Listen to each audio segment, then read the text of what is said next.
Assalamualaikum warahmatullahi wabarakatuh. Perkenalkan, kami dari Universitas Sulawesi Barat, Fakultas Keguruan dan Ilmu Pendidikan, Prodi PGSD.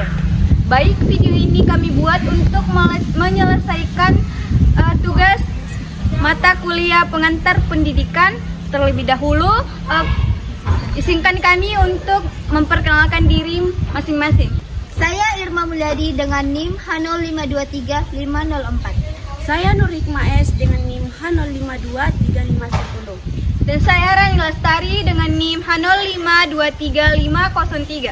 Saya Sermita dengan NIM H0523511.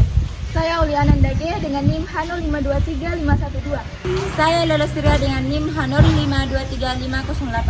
Saya Sandi Aulia dengan NIM H0523506. Baik, itulah perkenalan singkat dari kami. Selamat menyaksikan videonya.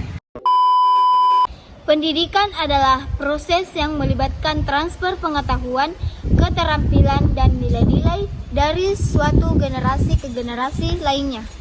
Jadi, pendidikan mengidentifikasikan beberapa permasalahan utama dalam sistem pendidikan, termasuk kesenjangan dalam akses pendidikan, kurangnya kualitas pendidikan, kesenjangan hasil belajar antar siswa, kurangnya dukungan bagi siswa dengan kebutuhan khusus, dan tantangan dalam mengintegrasikan teknologi dalam pembelajaran.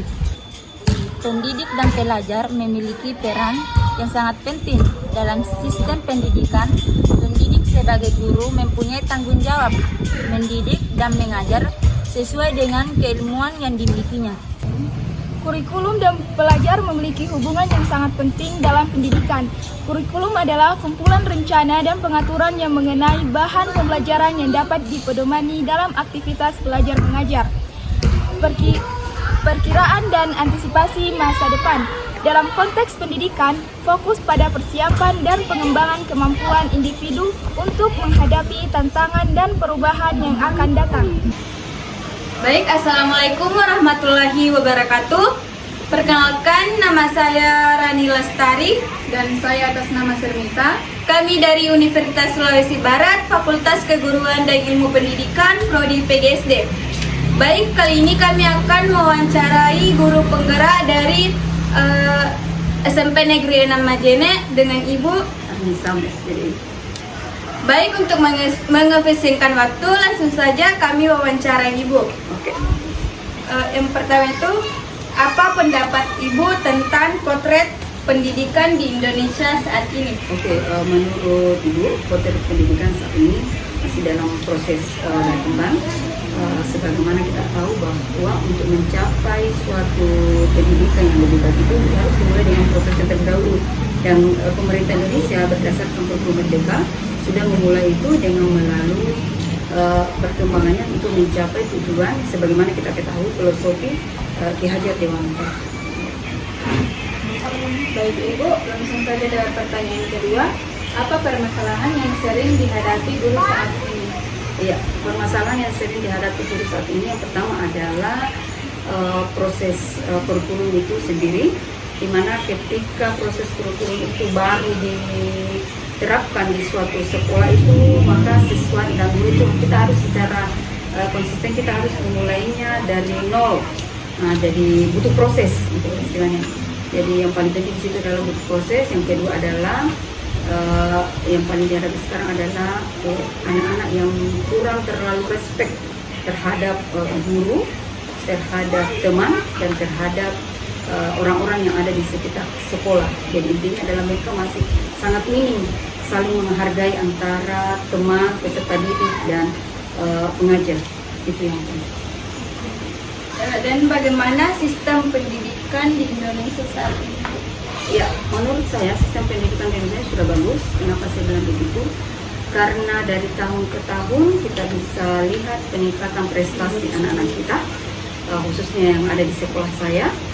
Ini menunjukkan bahwa proses pendidikan di Indonesia itu sudah bisa kita katakan sudah lebih baik lagi dari sebelumnya.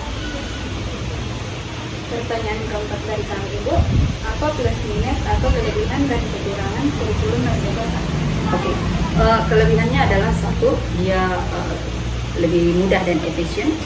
Yang kedua adalah dia lebih praktis. Nah, yang ketiga adalah antara siswa dan guru itu dia semakin dekat, dan intinya adalah proses pendidikan itu berfokus pada siswa. Jadi dia namanya student center.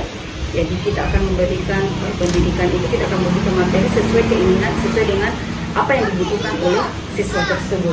Kemudian kekurangannya di sini adalah yang saya lihat adalah anak-anak masih kurang bisa menerima materi dengan menggunakan UTK. Yang saya lihat, kemudian masih antara guru dan siswa masih kurang kolaborasinya. Yang selanjutnya adalah yang paling kekurangan daripada kurikulum Merdeka adalah antara di kota dengan di desa kan biasa beda. Di kota kan misalnya bagus internetnya, sedangkan di pedesaan masih kurang sangat minim internetnya. Jadi terkadang materi yang ingin kita sampaikan itu terkadang kita terhambat dengan jaringan internet. Selanjutnya, sebagai guru penggerak, apa saja upaya yang sudah dilakukan meningkatkan mutu pendidikan? Ya, salah satunya adalah dengan cara mensosialisasikan kepada teman-teman saya yang belum selesai atau yang belum masuk dalam guru penggerak. Contohnya adalah memberikan materi bahwa seperti inilah nantinya jika kita menjadi guru penggerak atau menjadi sekolah penggerak, itu kita mempunyai nilai plus. Salah satunya adalah banyak media pembelajaran yang bisa kita terapkan sama anak-anak.